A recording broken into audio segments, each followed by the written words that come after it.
Early exchange, shaping policy, advancing development.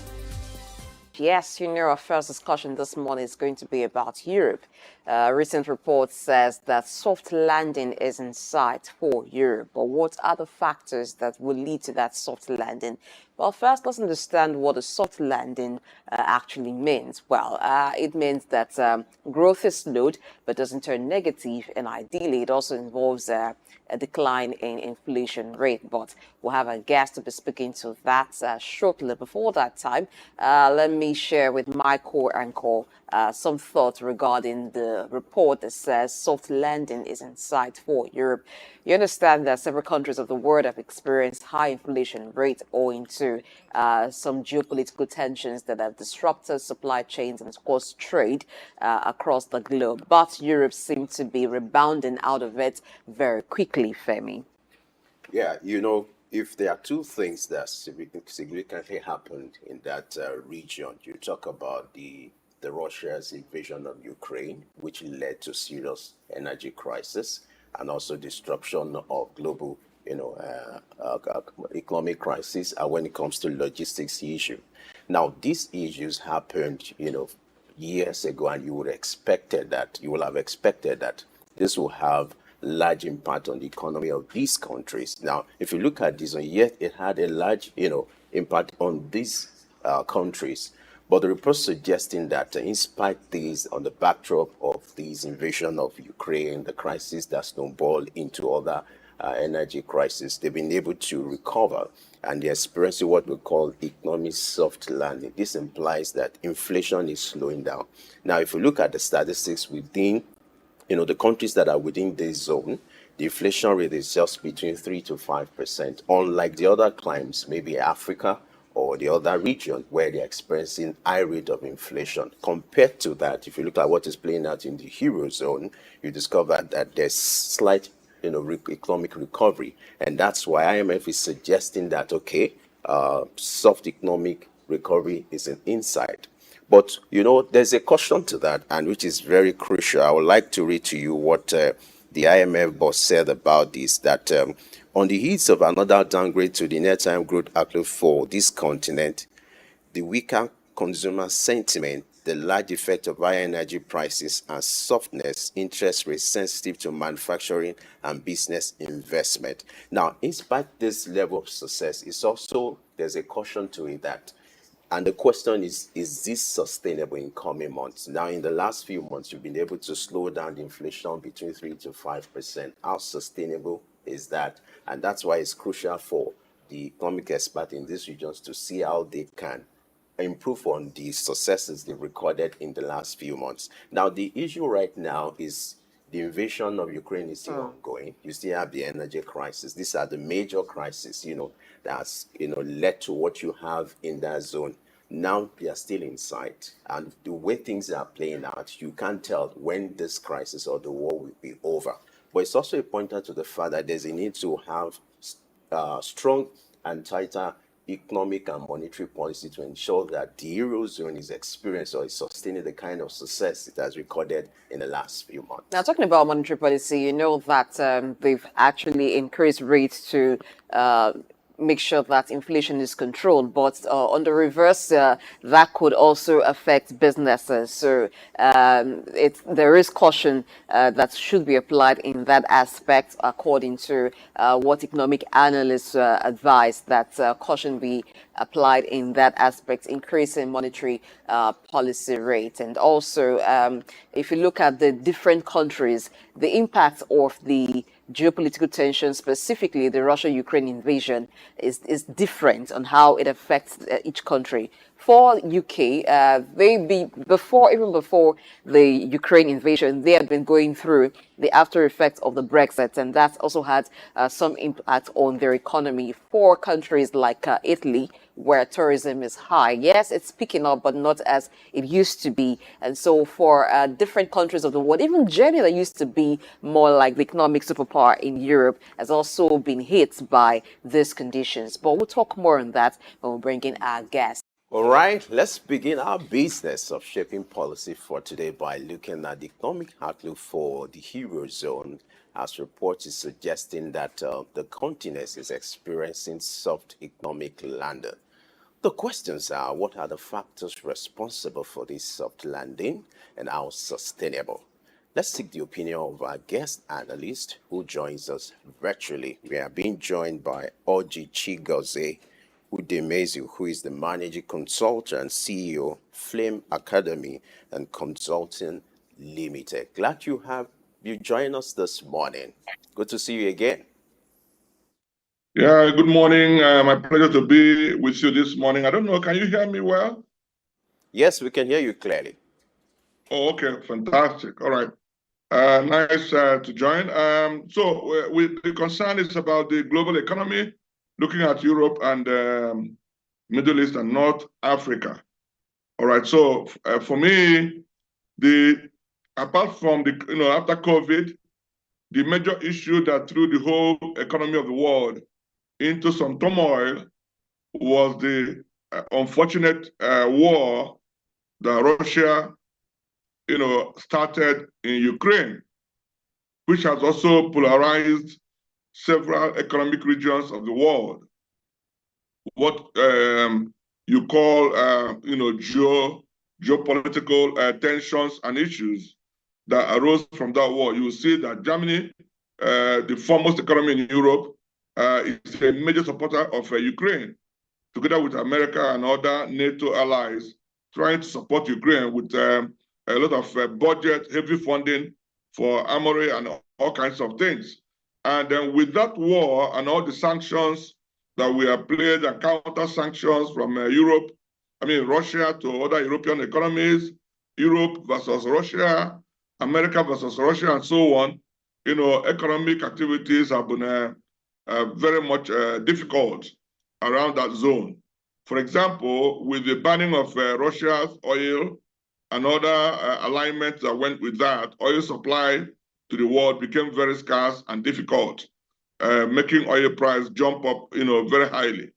And therefore, you found that oil supply around the world became very difficult. In fact, Europe was so badly hit because they had earlier depended on, they had shut down their own oil plants and oil and gas investments, depending on Russia's supply, very largely. So when Putin locked down the oil tap to Europe, most of them suffered seriously. Cold and troubles of financing their industries became the order of the day. And you found economic productivity going down. And you saw adjustments in their outlook forecast. And they all have to find the different ways to get supply of oil to power their houses and generator and so on, and their plants and industries. So that has been a major concern for European economies. And the European Central Bank and the other governments of several European economies, Germany, Belgium, France, and the rest of them have been making efforts to ensure that the economic activities picked up and the growth of the economies, became healthy again. So the soft landing now is about tempering inflation. The key economies are looking at whether it is now time to begin to cut rates instead of hiking rates. Normally, to fight inflation, you have to, increase rates. So when you increase rates, money supply will reduce. But a few of the economies are looking at chances of beginning to soften inflation to see if there will be some better domestic consumption that will spike up productivity, because the whole of European economy is largely unproductive or not as productive as they used to be before now. So that's a major concern. And even though it's believed that this softening will make their growth outlook look a bit better, but it's not yet very certain how it will play out. Thank you. Thank you. All right. Good to see you this morning. My pleasure.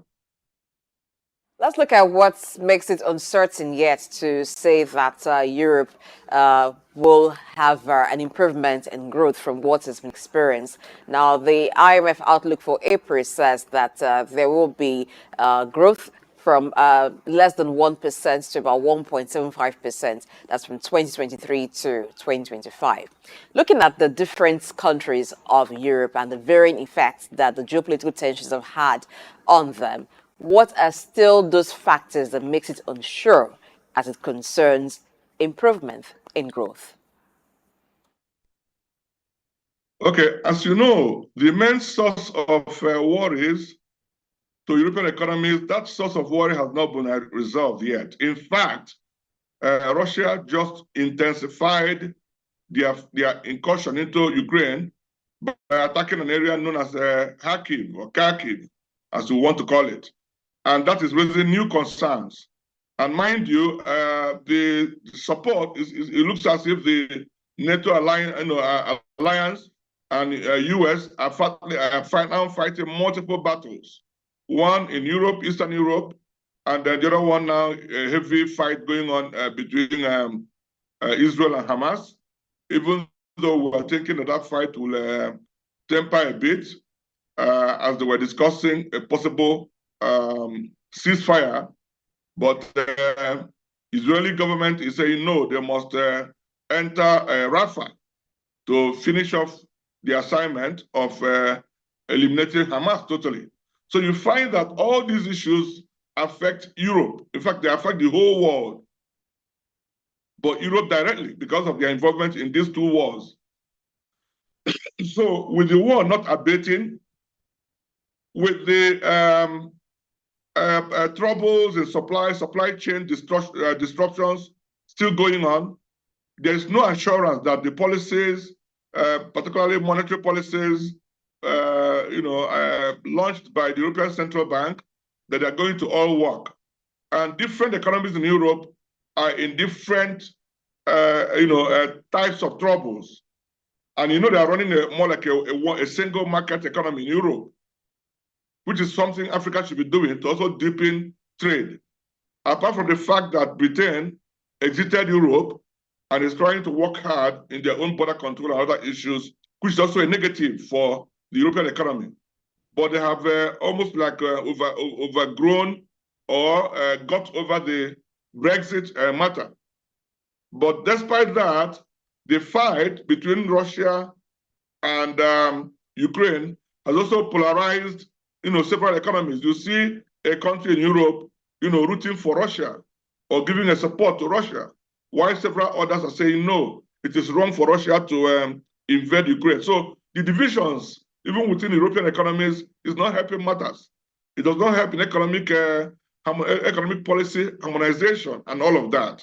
And different countries have different strengths.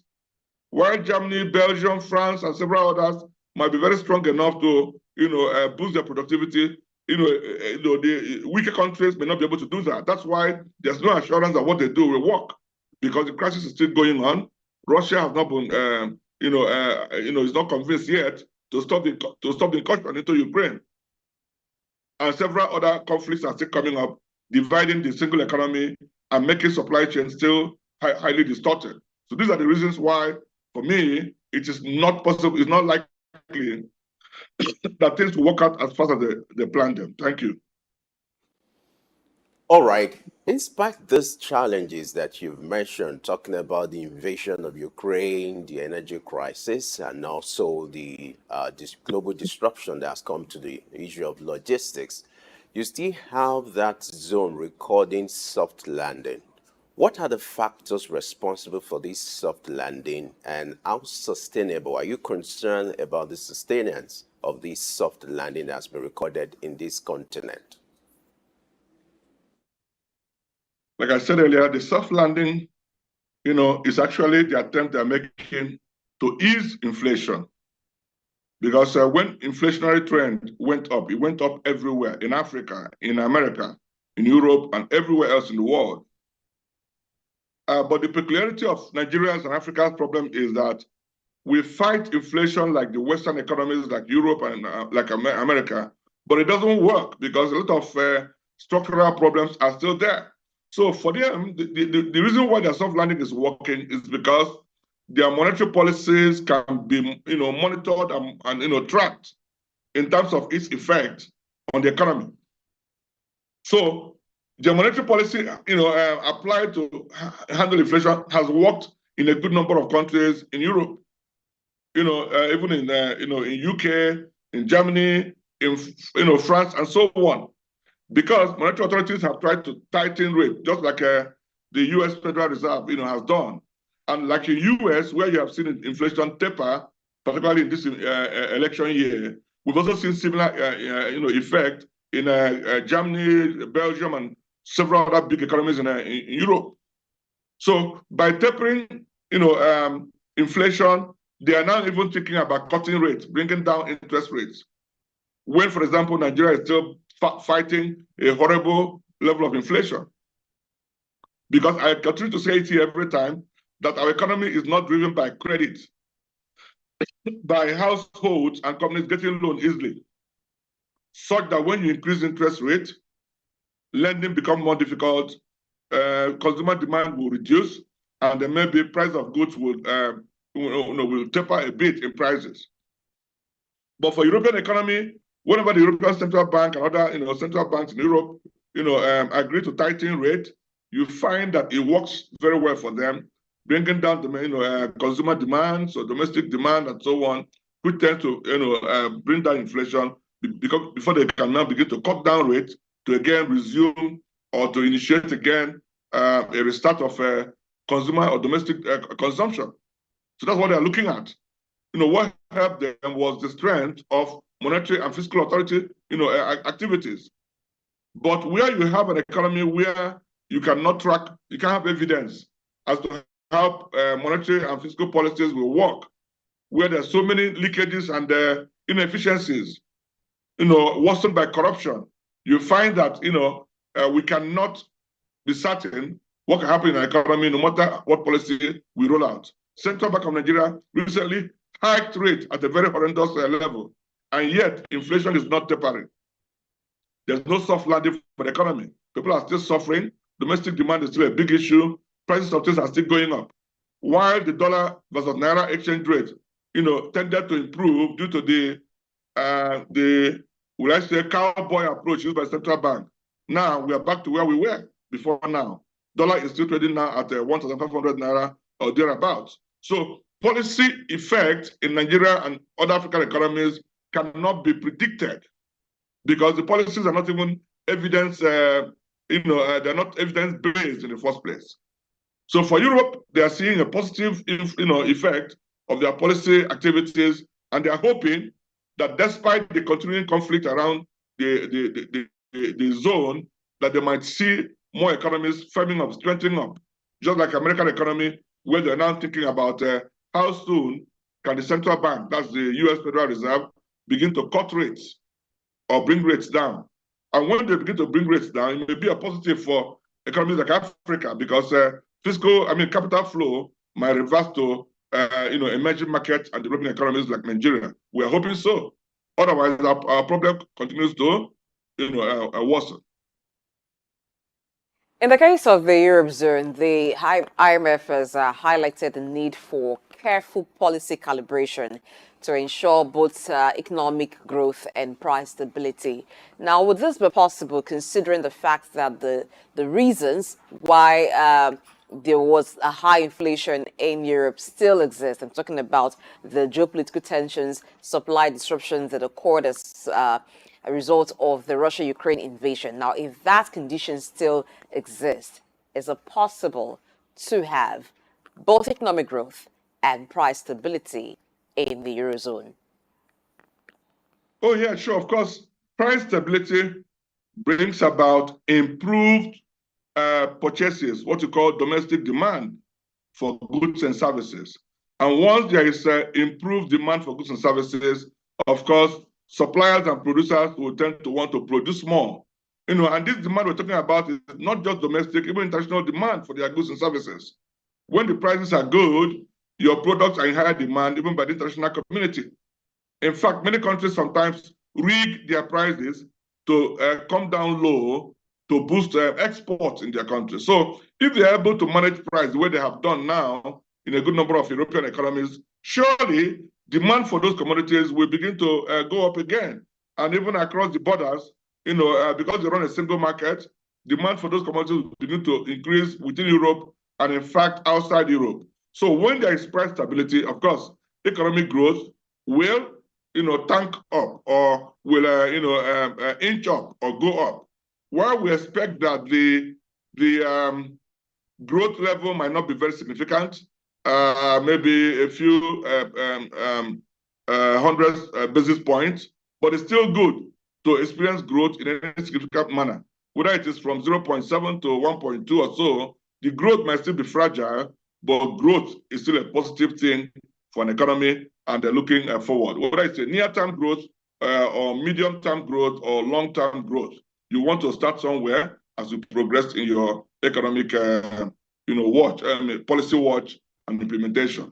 So it's hopeful that once they're able to control inflation the way they have done now, it will give rise to some reasonable level of economic growth. Yes. Point your attention to something significant being raised by IMF in the course of its press release. I would like to quote that press release about the soft landing. It says, the soft landing is far from assured, with the recovery so far showing itself to be tentative in most economies across the region. This, to be sure, is not done a deal. A number of things need to go right in coming months. Now, the emphasis here is that a lot of things need to go right in coming months. Now, what IMF is trying to say is that the soft landing is tentative. So to complement this, a lot of things need to go right in coming months. I would like you as an expert to talk about some of these things that should go right in coming months to complement this soft landing being recorded in that continent. Okay, for my understanding of that comment, is just saying that they cannot rest, Europe cannot rest on its oars yet. They must keep their eyes on their management of inflation. They must continue to watch the impact of every policy, how it's affecting the lives of people, because they plan to begin to cut rates. And for me, I see that warning as to say, don't be in a hurry yet to begin to cut rates. Cutting rate will mean to spike activities in the mortgage market, in the goods and services market, to begin to spur up, growth. But it shouldn't be in a hurry. If you do it so fast, then inflation might come back. If rates become so low and demand, goes up so quickly. So that's what I see them talking about. That European Central Bank, ECB, and other monetary authorities must be careful how they continue to look at their monetary policies, of course, joined by the need to continue to fund the activities. Some of them are spending heavily on the issues raised by the Russian war, energy supply matters, even the funding of the war itself. Germany is spending so heavy, just like America is, and they're getting worn out. So part of that advice too is, how can the tension with Russia also be calmed down?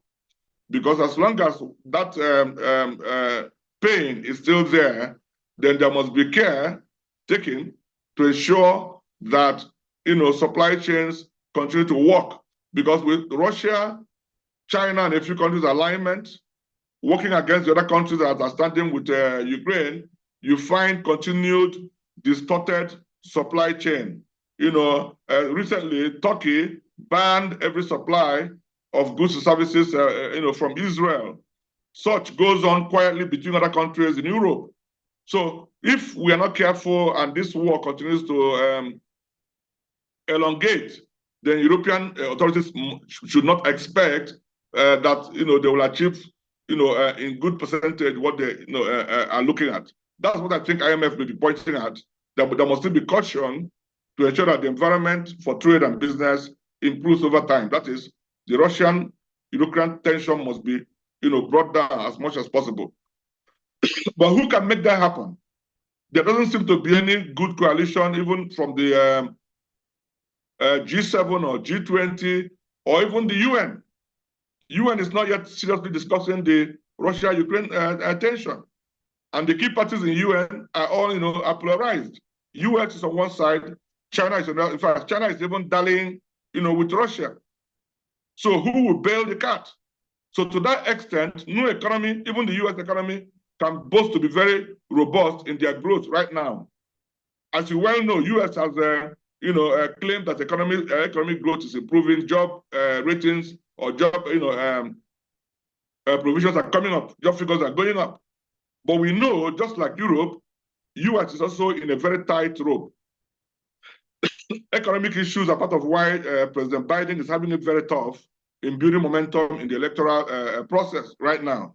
People are suffering around the world because the tension in Russia with Ukraine and now Israel and Hamas, is seriously fragmenting several, economic regions, causing more tension, disrupting supplies of, goods and services, slowing down international trade, making a lot of countries export much less than they used to, meaning that their export income will reduce and their trade deficit will increase, and that brings about some negatives in the economy.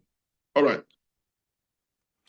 All right, talking about fragmentation, now the UK did pull away from Eurozone, and it's been going through the effects of the Brexit alongside other issues that is impacting other countries in Europe. Now, for African countries, what are the lessons to learn which has helped Europe in this season where it has not been so rosy globally, talking about the geopolitical tensions that have impacted economies? And what is the lesson to learn in terms of staying together, avoiding fragmentation? Yeah, there are great lessons to learn, both positives and negatives. I'll point out a few. One is that positive one is that it's good to work together. It is good for economies in different zones to protect themselves and work together. Africa is a big market that has the capacity to supply to the world what China does right now. Africa alone possess more than 30% of the raw materials needed by the world to produce goods and services. But so much in Africa is being wasted. So much is being harvested raw and sent away. And then Africa goes back to buy them after value has been added to them. Africa needs to exchange technology and knowledge in industrial revolution. Yes, we are behind in the industrial revolution that has gone on in the world, first, second, third, and so on. But right now, we can't continue to fragment our economies. Africa needs to come together. So much has been said about the African Continental Free Trade Agreement, the AFTA agreement. While Nigeria and South Africa were doing shakara, we are pretending they didn't need that alignment. They eventually signed the accord. But right now, what is going on in that accord to implement it, we don't know. Even if we're not talking about having a single currency in Africa like you have in Europe, euro, different from Dutch mark or British pounds and so on. Euro has become more popular than every other European currency, except the pound sterling that has continued to, go on its own because of UK's, Brexit policy and so on.